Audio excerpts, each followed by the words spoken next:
Welcome to the second part of Chapter 5 Math, where we will continue to talk about gases and how we can use PV equals nRT.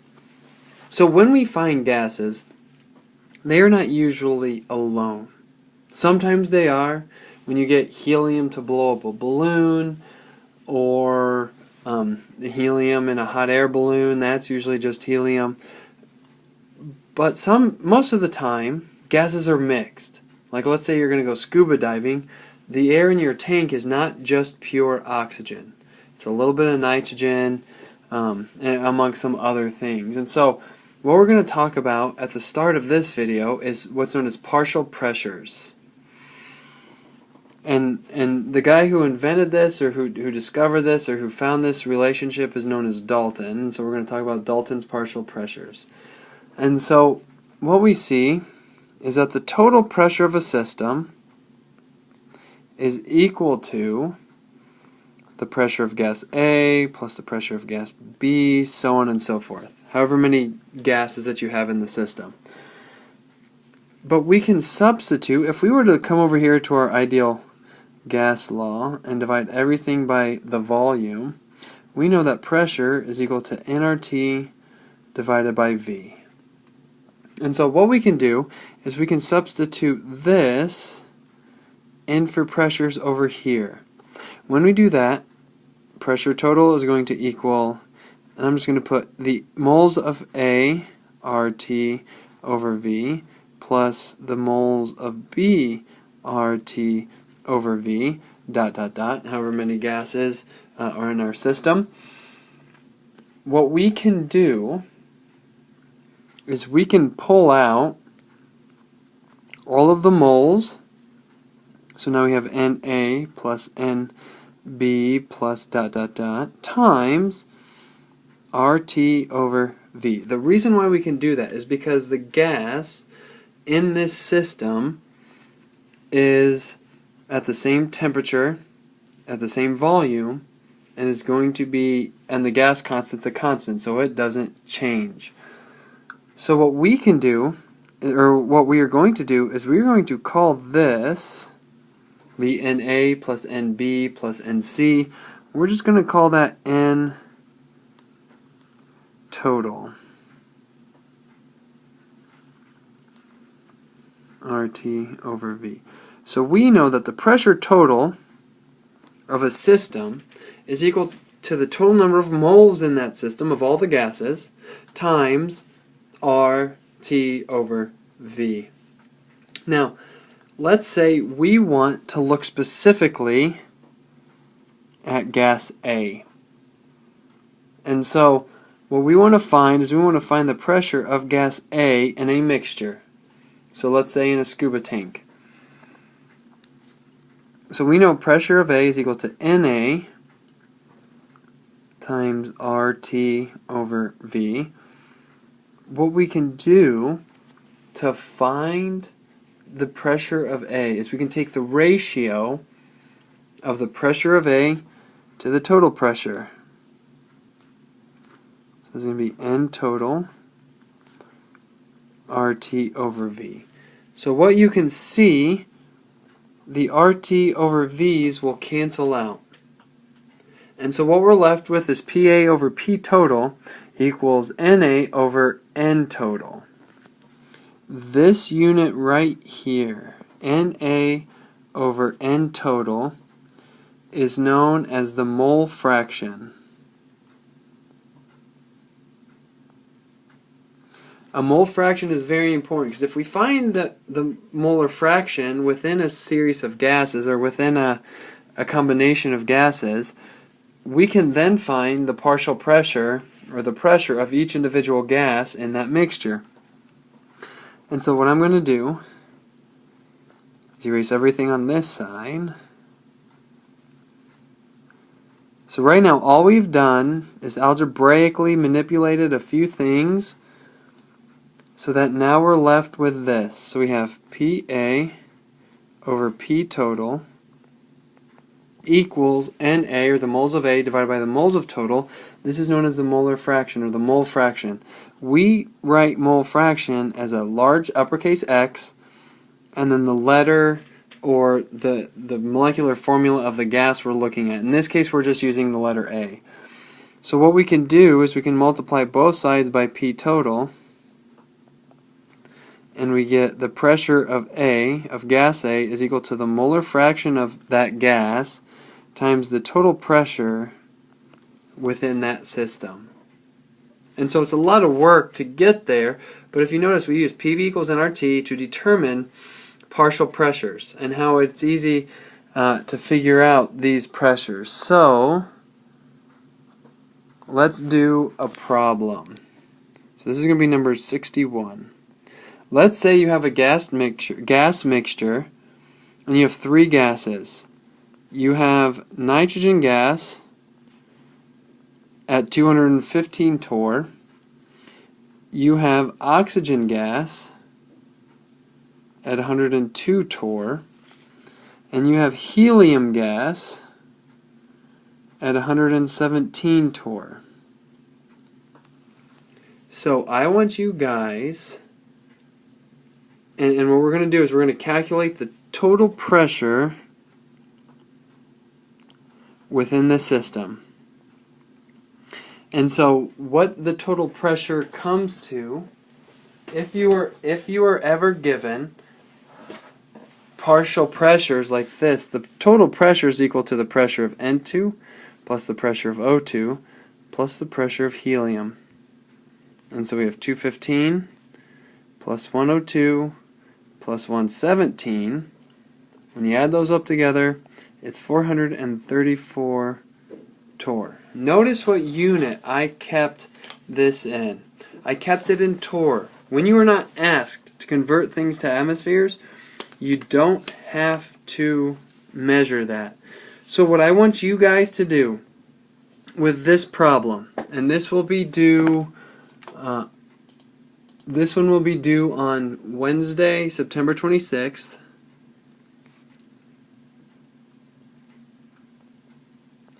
I want you to do the second part of number 61. I want you guys to take that total pressure then and find the mass of each gas in a 1.35 liter sample of this mixture at 25 degrees. So I want to see if you guys can do that. And we actually might go through that one in class. So what else can we do with partial pressures and mole fractions? So this is going to be number 65 at the end of the chapter.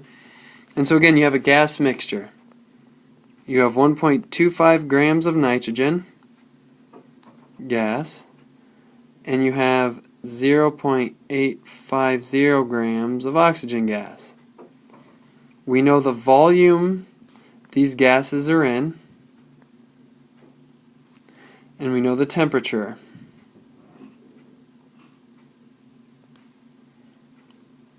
So, we were asked to find the mole fraction and the partial pressures of each gas. So, let's find the mole fraction first. So what's the mole fraction? So I'll just write the words here. Remember, that's a big X for nitrogen gas. So we know the mole fraction is the moles of nitrogen divided by the moles of total. So what we can do is we know we're given 1.25 grams of nitrogen, and we know the molecular weight of nitrogen gas is 28.02 grams. So when we solve this, we get 0.0446 moles of nitrogen. So we'll plug that into our equation.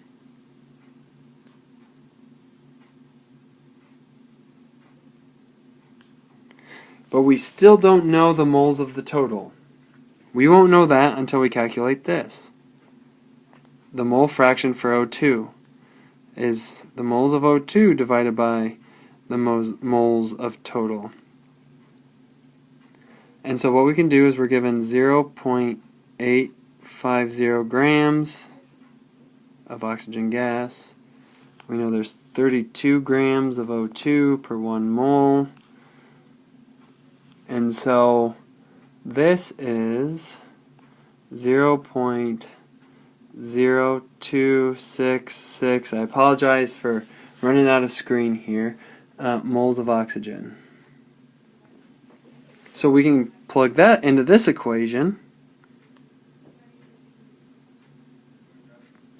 So we know to calculate the total number of moles is we take 0.0266 plus 0.0446, and what we end up with is 0.07116 moles. And that will be our total moles, so that goes down here.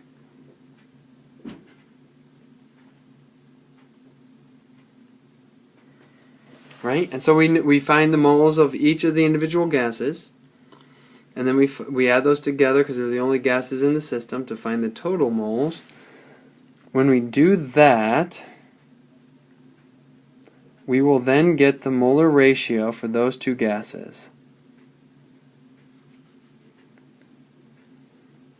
So we calculate those, and the molar ratio for nitrogen is 0.627. The molar ratio of oxygen is 0.373. And it should equal to 1. Since there's only two gases, they both have to equal to 1. So we have our mole fraction. We're given liters, so we're given a volume, and we're giving a temperature. So, like what we've seen before, and I'll erase what we need to know, PV equals nRT. So we know that P is equal to nRT over V.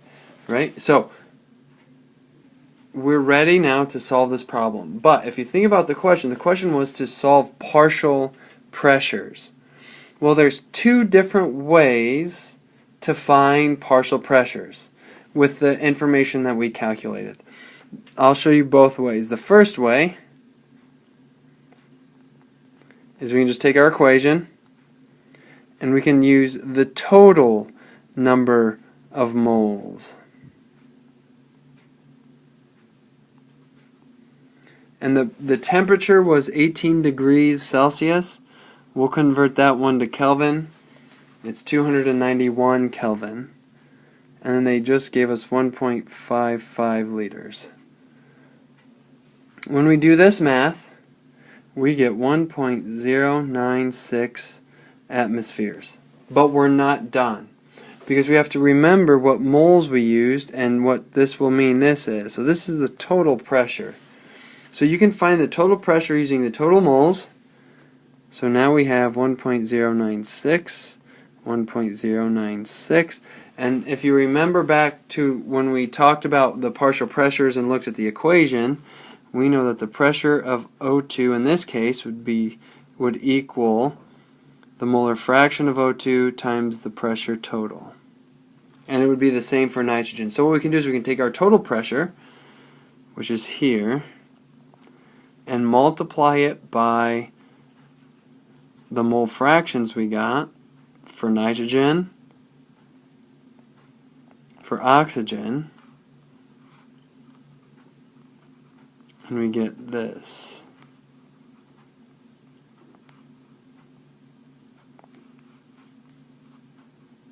Make sure we know which gas we're talking about, and that's our final answer. So that's one of the ways that we can use mole fraction to find partial pressures. This is one way we can solve that last part of the question. The other way we can solve it is we can just look for directly pressure of N2, pressure of O2. So instead of using the total moles, we use the moles that we calculated for each of the gases.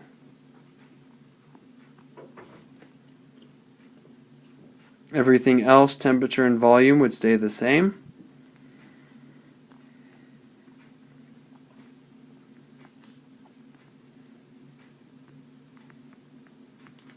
this,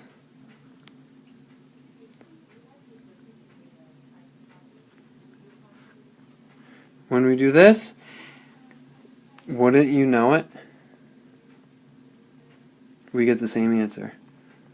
So if you were asked to solve for a partial pressure, it does not matter whether you solve for the mole fraction and then calculate from the total pressure, or you find each individual pressures themselves.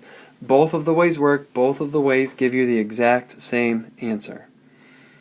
So for practice, more practice, outside of doing number 61, the second part, I want you guys to do number 63 and 69, and those will be due on Friday, September 28th. So this will just allow us to get even more practice on these types of problems. So there's one more thing that we're going to cover, at least on the video, with regard to math. A lot of the conceptual stuff we'll do in class, because I want to walk you guys through that in person. We can use gas for stoichiometry, for more stoichiometric equations and limiting reagents, limiting reactants, how much is needed to react. It's never going to leave us, at least for the next few chapters. So let's see how we can use gases for stoichiometry. We're going to look at number 73. We have carbon monoxide plus hydrogen gas. Again, they balance it for you.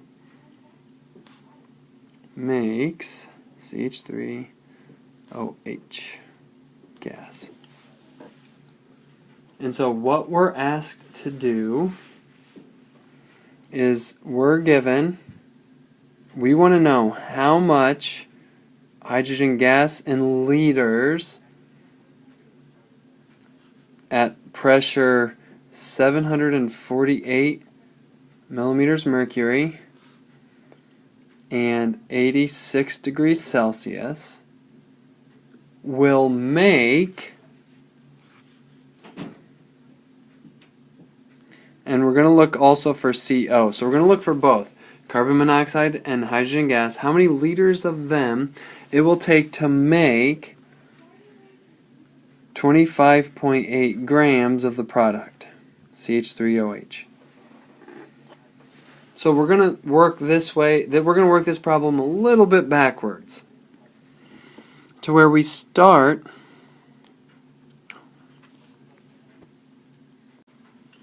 so we're starting off with the grams of product.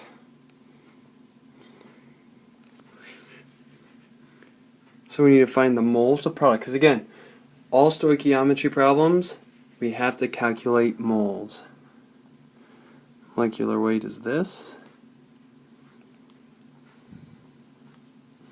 So let's start with moles of hydrogen gas. So for every 1 mole of product formed, we need 2 moles of H2 gas. Now, the temptation for this type of equation and this type of math is that we will convert it into grams, because that's what we did with theoretical yield. But what we want to do is we want to end up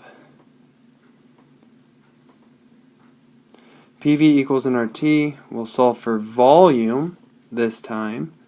So volume equals nRT over P. So let's think about what we need. Here we need moles because of the N. And so we can just leave it as is. And so we get 1.61 moles H2 gas. So now what we can do is we can plug that into our PV equals nRT that we've moved around to find volume. And so we get 1.61 times 0.08206 times the pressure, times the temperature, which is at 86 degrees Celsius. So remember, when you go from Celsius to Kelvin, you add by 273. So it's 359 Kelvin. divided by the pressure. The pressure is in millimeters mercury. Remember, to go from millimeters mercury to atmosphere, you divide by 760. When we do that, when we do the conversion, it's 0.984. Now, at the beginning of the problem, if you saw millimeters mercury and degrees Celsius and you wanted to immediately change them into atmospheres and Kelvin, go ahead, because in that way all you have to do is at the end is just plug them back in.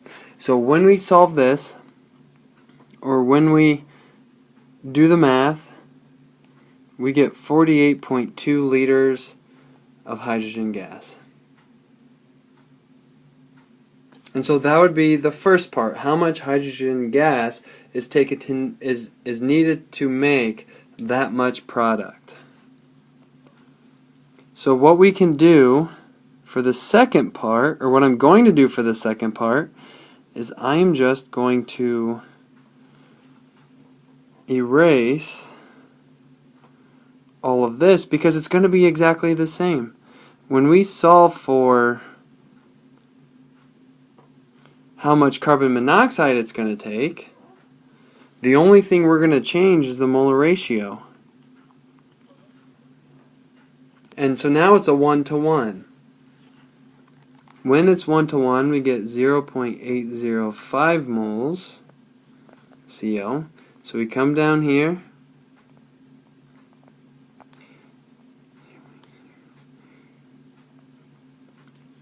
and we do this. The temperature is going to stay the same. The pressure is going to stay the same. When we do this calculation, we get 24.1 liters of carbon monoxide.